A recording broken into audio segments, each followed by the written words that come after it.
Hello everyone and welcome back to the channel. Today I have another team report from Orlando Regionals and I'm joined by another top player. I'm joined by Brian Collins. How are you doing? Doing great, Audie. Thanks for having me on the channel. Really excited to show off this pretty cracked team we've built. Yeah, thanks for coming on. And so I guess for those who don't know you, do you want to tell everyone a little bit about yourself? Yeah, my name's Brian Collins. I go by AngeloHunter online, pretty much on every social. I started playing VGC in 2020. I've had like most of my success in like draft leagues. I had a pretty good season last year with the Blizzards in MPA 11, and I got redrafted in MPA 12. And then I've done pretty well in some other draft leagues, some smaller ones, and then yeah, this is kind of my first breakthrough in terms of IRL events. So very excited to keep this momentum going. Yeah, and you got all the way to top eight of what is the biggest regional ever with the really cool team that you guys called Anyone Can Cook. And I know if you guys were at Yeah. Orlando or see the coverage, y'all were all dressed up in like chef's hats for the first part of the event. Yep. I guess okay. Let me ask you that first. What's the story behind the chef's hats? Yeah. Okay, well, like it kind of started with the team, right? So our friend, the team started with me and Cortex, and our friend Ryan Hebert, shout out to Ryan, came to us with this like belly drum iron hands with like I don't think he had mouse hole, but he's like belly drum iron hands is the sauce, and we're like, okay, bro, like that's pretty cooking. Let's see how it actually goes. And so we and then Nate like kind of took that idea and slapped a mouse hold on it, and we looked at the two and we're like this looks like the chef from Ratatouille, and then that is Ratatouille. So like, there's something going on here, and so Okay, like we just kind of kept that theme going, and yeah, and the motto from Ratatouille is anyone can cook. So that's the whole that that was the idea behind the chef's hats is that that's we were cooking. that's really funny. And then you also got the sushi Pokemon on there too. You got the whole. You really went all out there. Yeah, just, it just it worked out really well actually. yeah. All right. So I guess yeah. Talk me through the team building process. You mentioned you started with the belly drum hands, which is a really solid pick. There were a bunch of them in Top Cut. How'd you build it out? Yeah, so Nate kind of took that idea and he's like, you know what, like support mouse hold looks really good here, and safety goggles was kind of the standard at the time, and so the idea was basically like give belly drum iron hands as much support as possible, and so you start by doing that with friend guard mouse hold. You just make it super bulky, redirect away any super strong single target attacks, and then you can also throw in double redirection with Indeedee, because we were really comfortable with using side spam from Series 1. So we were like, very open to just carrying it over to Series 2. And so Indeedee made the most sense there because you also get that Trick Room option. You can do stuff like follow me belly drum with Iron Hands and then just go protect Trick Room with Indeedee once mouse hold goes down. And it's actually like a pretty effective way to get Trick Room up. And then from there, like obviously, Armor Rouge goes on the team with the side spam mode, and the Armor Rouge and the Indeedee were actually like the exact same sets we've used from Series 1, so we were very comfortable with it already, so it just kind of made sense. And lastly, the last two slots were like the most slots that were up for debate. Chef Ben Grismer was using a Moongus Roaring Moon to finish off his team. He wanted like a more like faster mode with the Roaring Moon, and then he actually had triple redirection with his Amoonguss, so he kind of leaned in more to the belly drum mode there. But yeah, Nate has been theorizing this choice specs Tatsugiri set for a very long time. This choice specs Tatsugiri is very bulky and pretty slow, like obviously because it doesn't have a lot of speed in it. And it actually does like ridiculous damage with choice specs. So that's something he's wanted to use for a long time, and on this team it actually made a lot of sense because you are kind of prioritizing Trick Room in a way. You have the Trick Room on Armor Rouge and the Trick Room on Indeedee, so yeah, that was a really good addition there. And then obviously Dondozo rounds that out, and we went with the speed Tatsugiri because the team's a little slow, and so if you want to like pick up the pace a little bit without getting Trick Room up, you can do that with Dondozo. So that's kind of like a general overview of the team. Yeah, that's a really good explanation. I know that Specs Tatsugiri, it was spooky. I know I played Nate. He was my one loss in Swiss, and I think I lost game one because I just underestimated how much damage it was going to do. I thought after I snarled it, it was just not going to put out just chunking things, and then it ended up like KOing my Arcanine from more than I thought it would.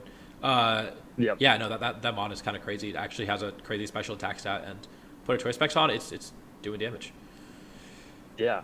Yeah, and especially when you put bulk into it, it becomes like it actually sticks around for a while. And Terra Steel, we felt was like the best defensive Terra type, and like that Hmm. let it just hang around a long time, and fire off those big choice specs moves. Hmm. And then I noticed you have Sleep Talk as like what your flex move slot is. Talk to me about that. Yeah.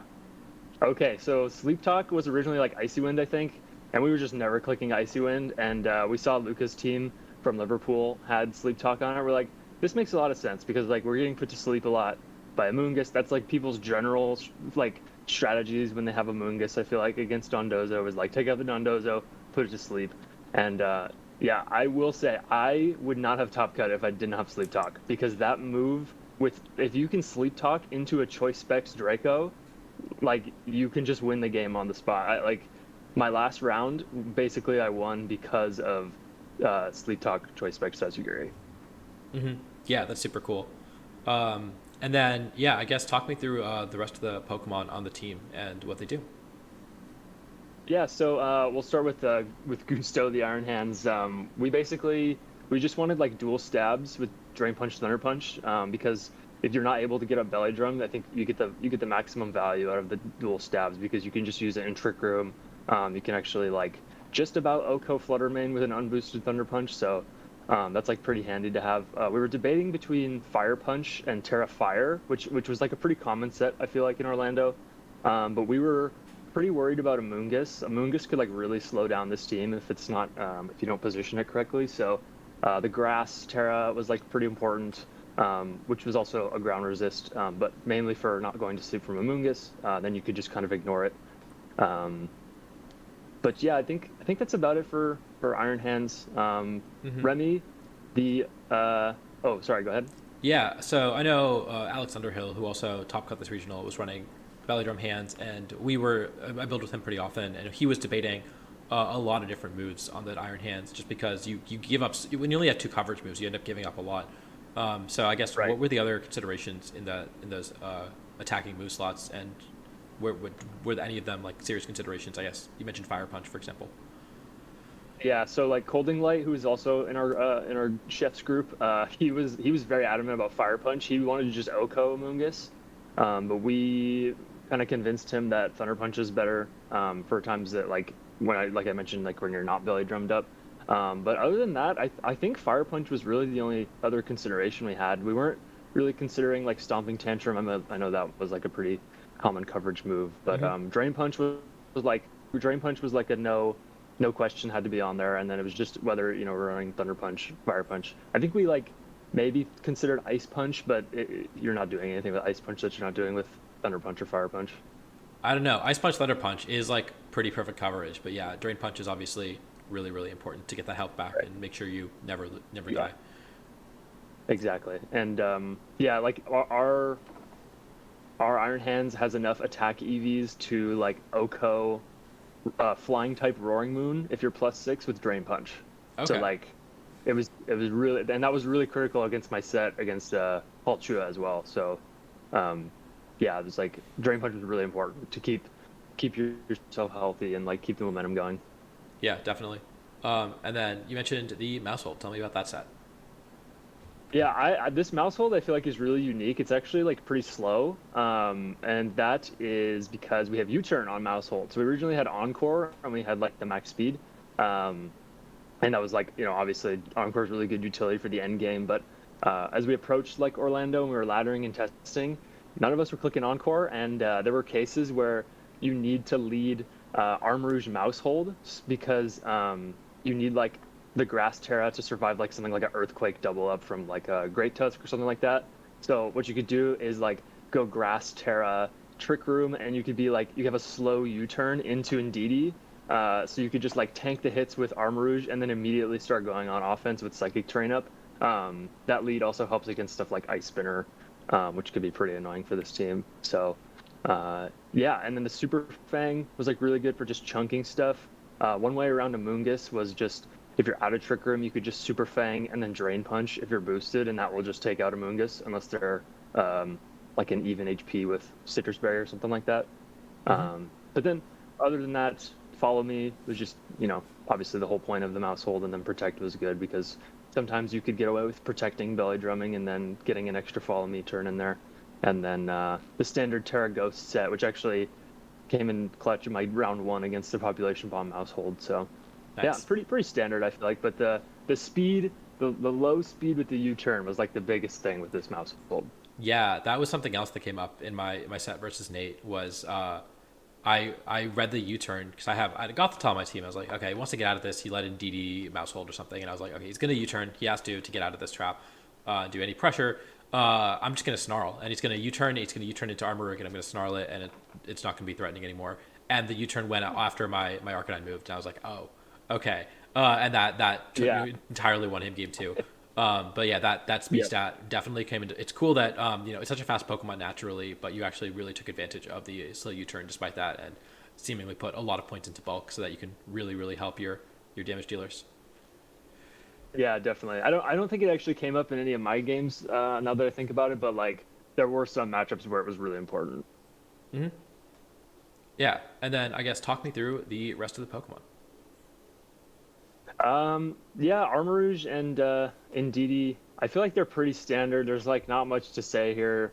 Um, like our Armarouge was like bulky enough to tank like pretty important hits. Like I think it could tank some Kowtow Cleave hits. It could tank knockoffs from Meowscarada. These are kind of like Series One calcs, but they transfer over to Series Two. I feel Hmm. like Protect Trick Room was super good. You could protect and go for something. You just protect Trick Room with Indeedee, and then that's like a pretty safe way to get Trick Room up. Expanding Force Armor Cannon, they hit like trucks when you have Life Orb on there. Terra Grass was to ignore things like a Moongus, and just a generally good defensive type on Armarouge. And then the Indeedee was meant to underspeed Armarouge so that you could like Dazzling Gleam first under Trick Room and break stuff like disguises and focus sashes, and then finish up with expanding force. So yeah, I feel like those two are pretty straightforward. Hmm. Yeah, definitely. And then was there any like consideration as far as like item choices or Terra types that uh you know that you ended up was there any yeah were there any other things you considered, or were you always kind of set on Terra Grass, Terra Fairy with these items?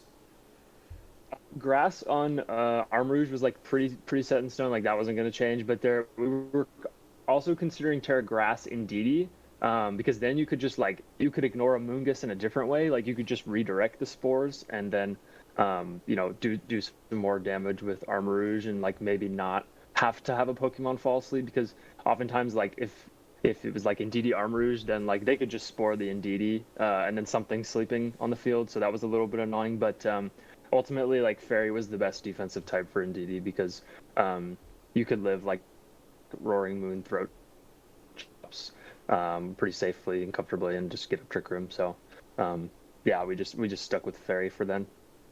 Hmm. Yeah, it makes sense. Uh, and then last but not least, of course, you have the Dondozo. Tell me about why you chose this Dondozo set. Yeah, see, I feel like Nate would be better at explaining exactly why we picked this Dondozo. I think the idea was that like the rest set should beat Sub Protect Dozo in the mirror, because like you're with those turns you're sleeping, you're like not using your moves. So if it comes down to like a struggle war, you should win that, and then you'll generally have more HP left at the end of timer, if you time it correctly, which we could talk about my set against Shuppa. That's why I lost the game one against him. But Terra Steel felt really good. People were still relying on Clear Smog a lot. And then we actually went with Lumberry instead of Chestoberry, which I think caught some people off guard. But in testing, like there was a lot of times where you want to like put your foot on the gas with Dondozo and like just take KOs, and like random burns or like paras or even like a freeze or something would really slow it down. And we didn't want to like rely on having to click rest to clear those status conditions. So we just went with Lumberry, and it actually came in pretty handy, especially when like Arcanines are trying to Will-O-Wisp you, and you just shrug it off and two shot them. So Hmm.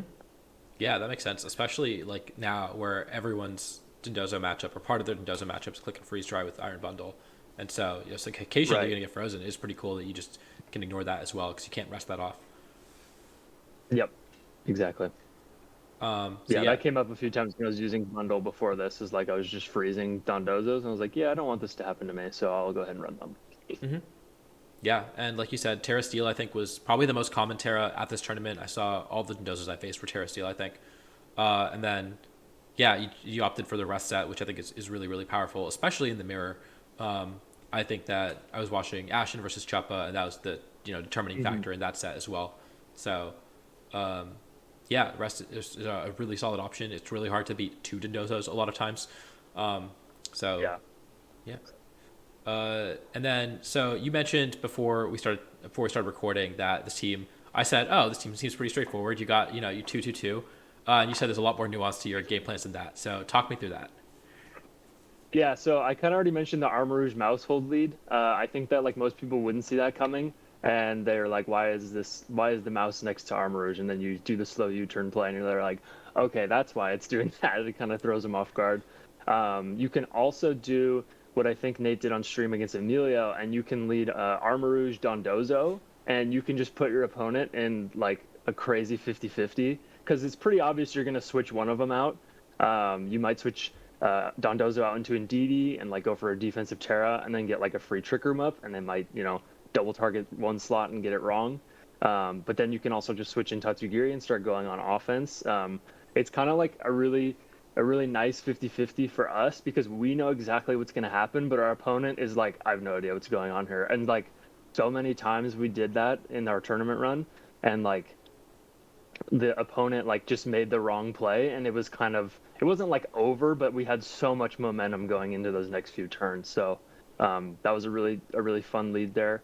And then you could also lead stuff like mouse hold Ndidi and do that kind of same U-turn play. And like Ndidi's even badder than Armor Rouge. So like if you give that thing friend guard, that's just a free trick room U-turn right there. So um, that's a pretty good lead. And then something that Colding Light really liked to do, especially, was lead Tatsugiri mouse hold into some like more passive things, and maybe even some like rain leads. Because if you go like Terra Steel and you have Friend Guard, like Tatsugiri is not going to go down for a couple turns, and you can just fire off like super strong Muddy Waters or Dracos or whatever you want. So.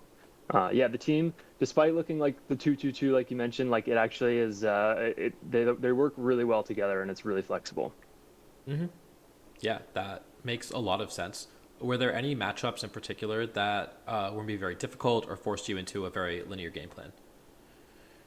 So it wasn't like the thing about the meta going into Orlando is that like there wasn't too many established teams that we were like having trouble with. It was just like specific Pokemon. So like Brute Bonnet was pretty annoying for our team because they generally underspeed Armor Rouge and Trick Room.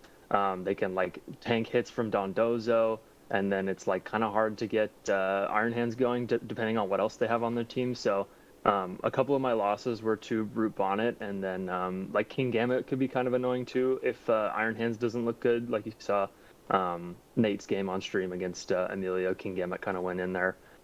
So it wasn't so much like certain teams. It was more so like specific Pokemon could be annoying. Yeah, that makes sense. And so, I guess on that note, uh, you of course got all the way to top eight at this tournament. I think you went 8-2 in Swiss into top eight. Do you want to talk me through some notable matchups in your tournament run? Sure. We could start with round four, which was Joe UX9.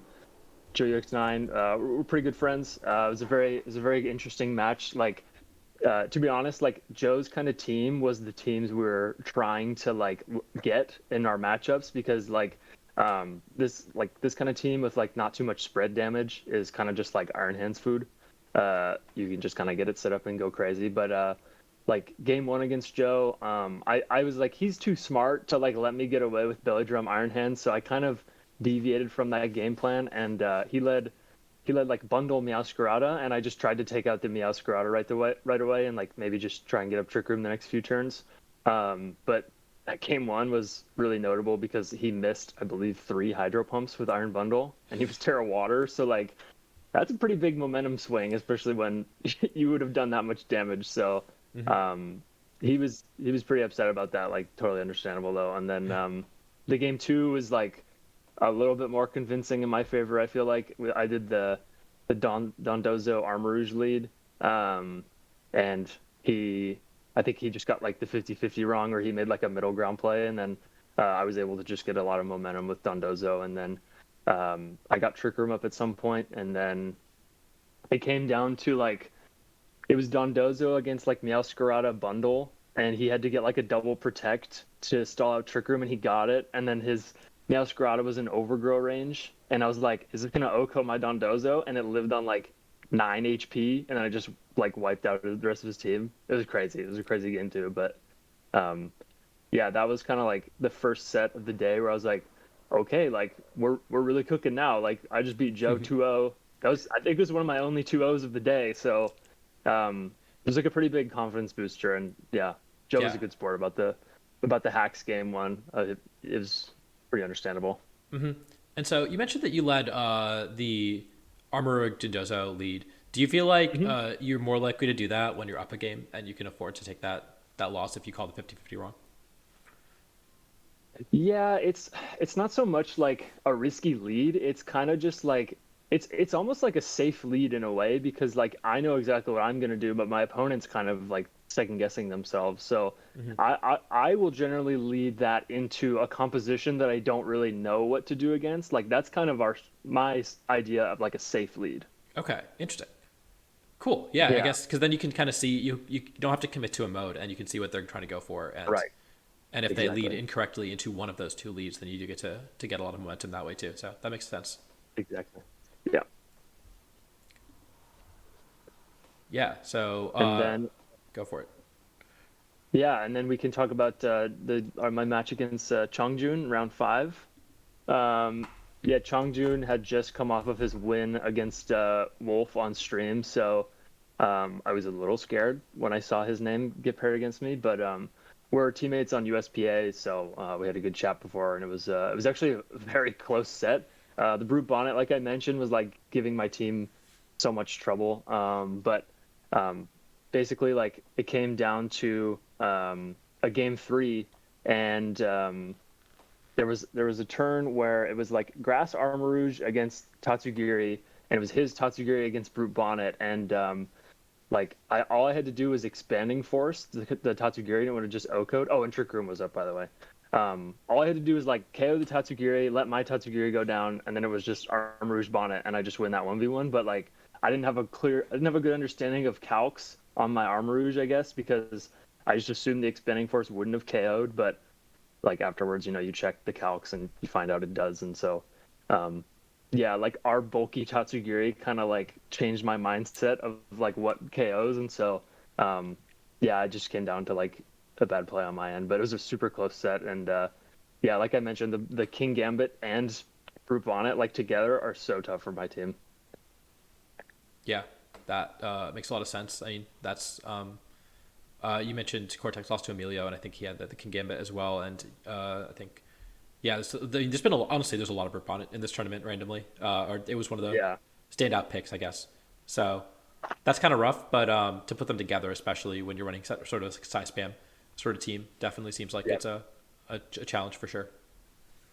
Yeah, and like Iron Hands, like it's hard to bring into Dondozo, especially like if you want a belly drum because like obviously it has unaware. Yep. So you're just not going to be able to get through it as easily as some other stuff. So generally, like Dondozo teams are a no bring for Iron Hands. So if I was able to bring Iron Hands, I think it was a lot more manageable, but that just wasn't the case. So it was tough, and that was my first loss of the day. So.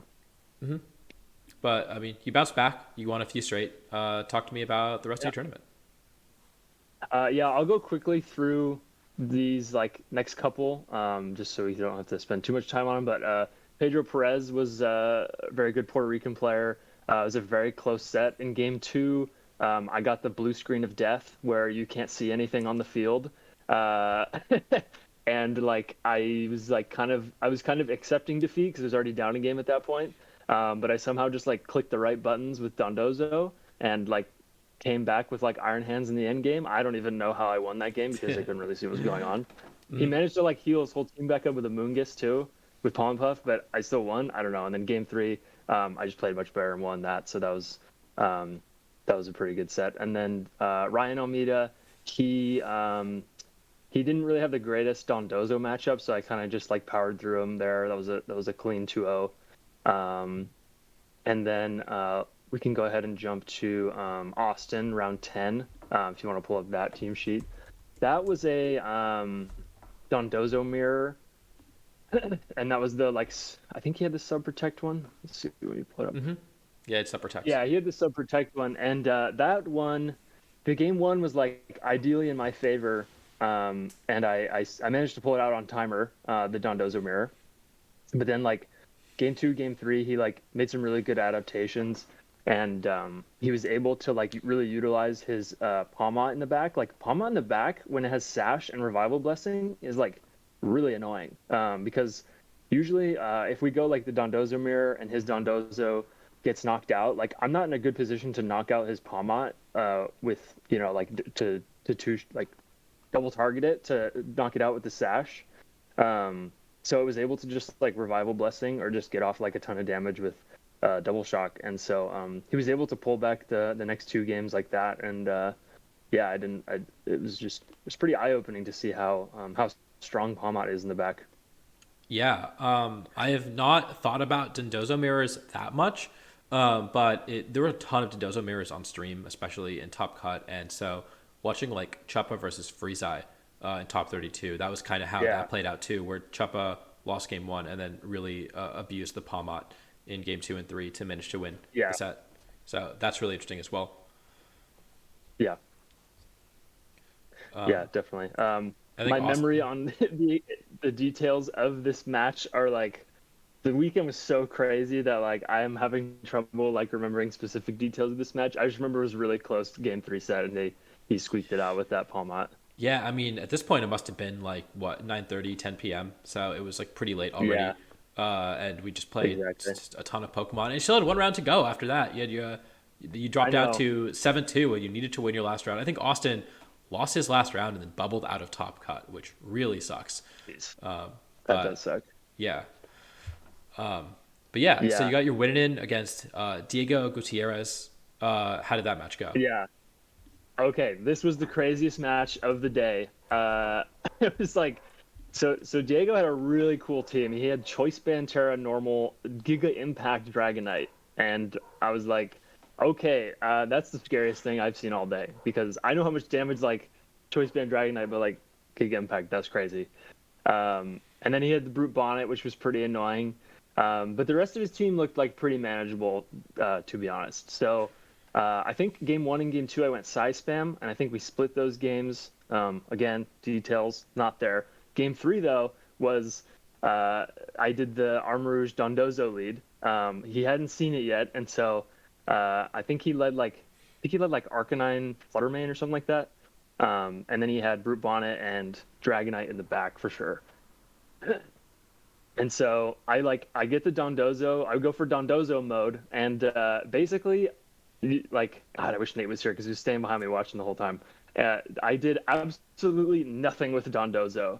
Like, he was able to just like put me to sleep. Like, he repositioned and he KOs Dondozo. I've done like no damage to his entire team, and then he puts Tatsugiri to sleep.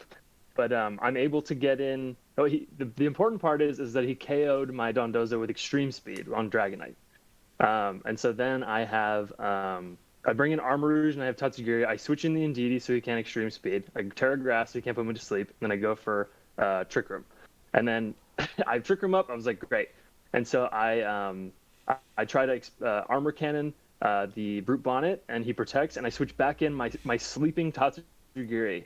And he just stays in with Dragonite and E-Speeds. Also, apologies. I'm going to like talk about this whole game because it's crazy. So Yeah, go for it. strap in. So it's Dragonite, Brute Bonnet against Armarouge and Tatsugiri, and then he like can't do much with Brute Bonnet because like Seed Bomb won't KO, Psychic Terrain's up, he can't Sucker Punch, and like he can't Spore anything anymore. So he goes for Seed Bomb into Tatsugiri. I tank it because we're bulky Tatsugiri. I click Armor Cannon. I take out the Brute Bonnet and I click Sleep Talk on an incoming Fluttermane, and I get Muddy Water, and it like brings it down to Sash and lowers its accuracy, and like. I'm like popping off. It's like, this is crazy. So he brings in Arcanine. I go for Expanding Force, Sleep Talk. Uh, oh, is that what happened? No, I think I Armor Cannoned or something. I forget what I did with Armors, but I like hit Talk again, and it Dracos the Arcanine and Okos it. That's crazy. And then at that point, he has like low HP Fluttermane and Dragonite, and the only way I can lose is like maybe I can't lose at this point, but then he has to like try and double protect, and he misses the double protect, and Expanding Force just like wipes him off the field. And I was like, I can't believe I just won this game, and that's how I top cut basically. That's insane. Yeah, no, Sleep Talk really, really put in work, it sounds like. Yeah, and the crazy thing about Sleep Talk is like people will put the Tatsugiri to sleep, and then I'll click Sleep Talk, and they'll go, "Oh my God, I forgot about that." And it's like, yeah, it's there. Like, Yeah. it's just crazy how people just don't think about it when they click Spore. I mean, it's also like they're just like, okay, well, they think about the best case scenario, right? We're like, okay, what if you sleep talk into Draco Meteor into the Fluttermane switch in? And it's like, oh, well, then you don't do any damage. So, Sure. getting Muddy Water into the Fluttermane, it sounded like it was really, really important. Yeah, yeah. And the Oko on Arcanine is crazy. But yeah, Um, it's the best thing you can be doing when you get put to sleep. So it makes a lot of sense, and it put in work.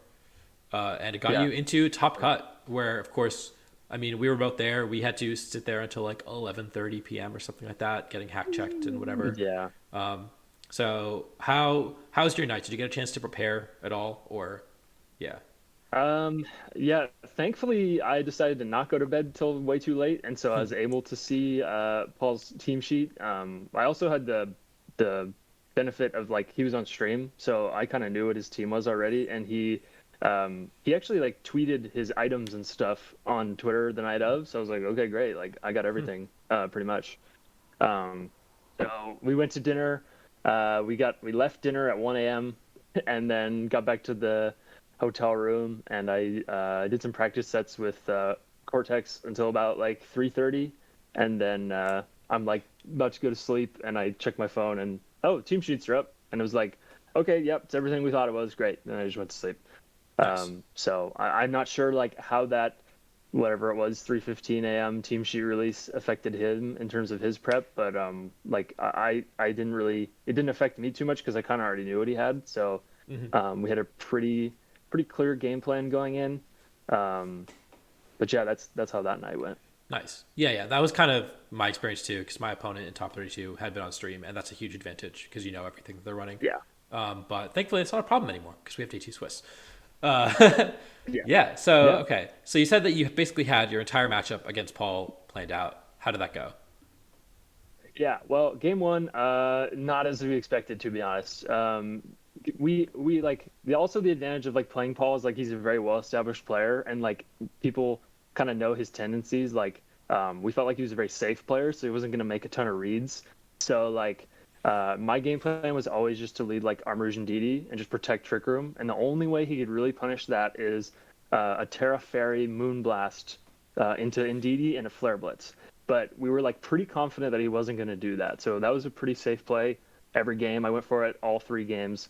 But it really came down to like if he was gonna Terra his Arcanine into Side Spam.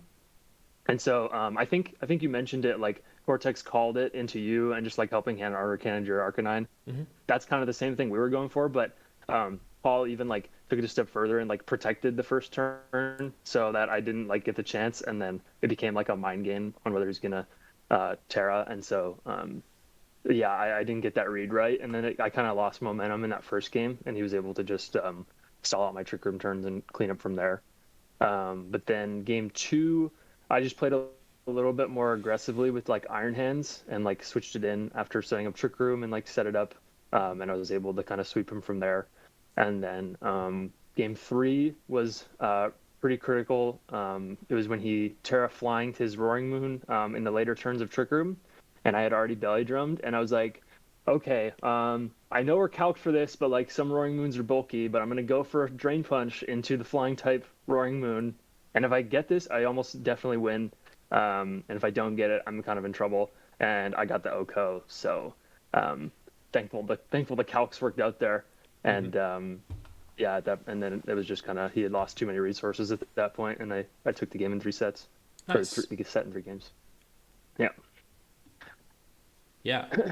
Uh, and do you want to talk about your set versus Arbin? Because I imagine that was pretty interesting. You're basically playing the mirror, right? Yeah, it was the mirror. So he had Psy Spam, but he also had like Fluttermane and Roaring Moon. And I think his last two, oh, you have it pulled up, but it was Moongus. And oh, yeah, he also had the Belly Drum Iron Hands. Yeah.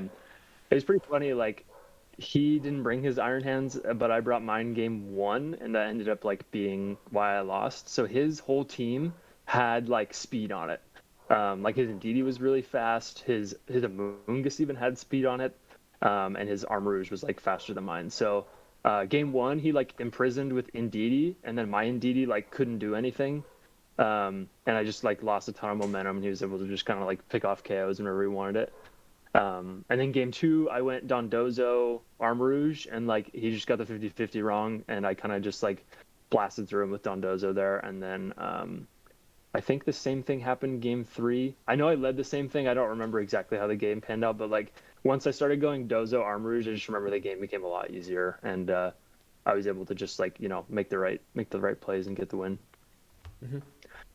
Yeah. And then Last yeah, but at not this least. point, I'm like, I don't know what's going on. Like, as my first top cut, I somehow managed to beat Paul Chua, who at the time had the most regional wins of all time, and then I managed to win another set. So I'm somehow sitting in top 8, and thinking I'm about to go on stream against Chuppa, but that ended up not being the case. Yeah, you lied to us. You tweeted out saying you're going on stream, and then we were waiting for it. I did, but I replied and I said, just kidding. But yeah, it was unfortunate, but I understand why they didn't. Wolf versus Amelia was a really hype top 8 set, so couldn't really go wrong Oh there. yeah, I mean, when you look at the top 8 sets they put on there, I was like, yeah, I mean, you got to put those on there. We wouldn't have gotten to see, James get way too excited if we if they picked the other two. So that was cool. Yeah. Yeah, but you ended up playing Choppa in top 8, and tell me Yeah. about how that set went. So he won in 2 games. But game one he led Bonnet Dondozo, and I led Mousehold Armarouge. And so basically, I was just trying to like get rid of his Bonnet as early as possible and not take too much damage, obviously, so that I could potentially win the mirror, going down to timer. I think I protected Mousehold. He threw a Wave Crash into it, and he switched out into Tatsugiri, so I didn't do anything that turn. And then basically, I was just like, okay, here we go, and I switched to my Dondozo mode, and we just played the mirror. And this set is where I feel like a combination of like my lack of experience and also like how bugged Scarlet and Violet is kind of lost me the game, because I played the Dondozo mirror how you're supposed to. Like, I just kept clicking buttons, kept resting when I needed to, like kept track of all of his moves and how many moves he was using, as well as like how much damage he was doing. And then the 2-minute timer warning pops up, and then when it's supposed to get to like 60 seconds, there was no countdown. So because I didn't bring an analog watch, which I was told to bring, so that is my fault. I didn't know exactly when to press rest, and I clicked rest, and Chuppa, like, I think he's obviously like more experienced than me. He probably had a better sense of the time. He let the timer run down, and he actually won on that turn because I wasn't able to get my rest off. But it might not have mattered, because at that point he Terra Dragon, so he was doing a ton of damage with order ups. So I think even if I did get the rest off because I was going first, he would have been able to chip me down into range where he had more HP than me. So maybe it didn't matter in the end, but it was a little frustrating to just like not be able to get that rest off in the end. But like, that's how it goes. I guess I should have practiced it more. Yeah, I mean, the games are that's kind of a mechanical error about the games, and I did bring a watch to the tournament just because of that, because you never really, it's so hard to tell when the 2-minute warning comes up. Yeah. It's always like worth, Yeah. for matches that go to timer, and Dondozo does go to timer like reasonably often. It's definitely worth having something to keep track of time. Definitely. And I was like holding the home button on the Switch and like letting the timer, the clock pop up. But like, obviously it doesn't do seconds, and that's not very reliable. So maybe that one's on me. But anyways, game two, I was like, well, I don't feel confident in this win con anymore, so I'm gonna adjust and try not to play the mirror. and I tried to like get Trick Room up and just try to wail on the Dondozo, but again, that palm out in the back, he played really well. I thought he was going to revival blessing a few times, and he just didn't. He just like either faked out or Terra Electric double shocked and just did sick damage to my whole team. And so, yeah, he just outplayed me, and yeah, he definitely deserved his top 4 finish. It was a great set, though. I mean, Mm-hmm. it was pretty good. A part of me wishes it was on stream, but also the Dondozo mirror was pretty boring, so I understand. Yep. No, I did not did not want to watch it. 20 minutes in Dozo Mirror game 1, but it sounded like the Yeah, ending was very exciting at the very least. So that yeah, is something. yeah, it was. Um, and yeah, Yeah, so I guess you finished again. You finished top 8 at the biggest regional ever. So a really really impressive performance, and your team was really cool. I know a bunch of the people who built this team with you. Also, I think Cortex and Adrian were the top 2 X3, so they just barely miss out on top cut using the same team. And there were a few other people who I saw in the standings using your same 6. So overall, y'all yep. did really really well with this team.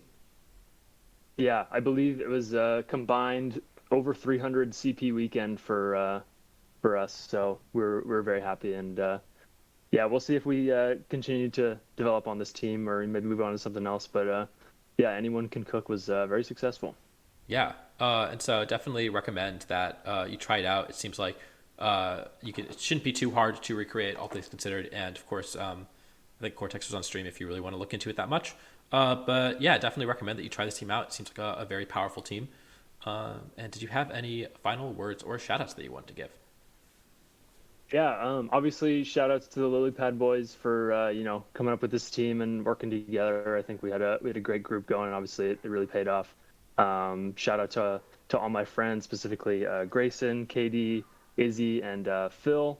They were all there, like watching me in Top Cut, being my little cheer squad. So really appreciate them there. And then thanks to like my friends and family watching, if you guys are watching. And yeah, I was just super happy this weekend. Like I'm just so glad it all kind of paid off in such a big tournament, especially. So definitely gonna try and like ride the momentum and try and get some more results. Yeah, definitely. Looking forward to seeing you around at tournaments and continuing your hot streak. And congratulations again on top 8 at again the biggest regional ever. Really really crazy weekend. And yeah, thank you for coming on the channel. Really appreciate it. And until next time, I Yeah. will. Yeah, and until next time, I will see you all later.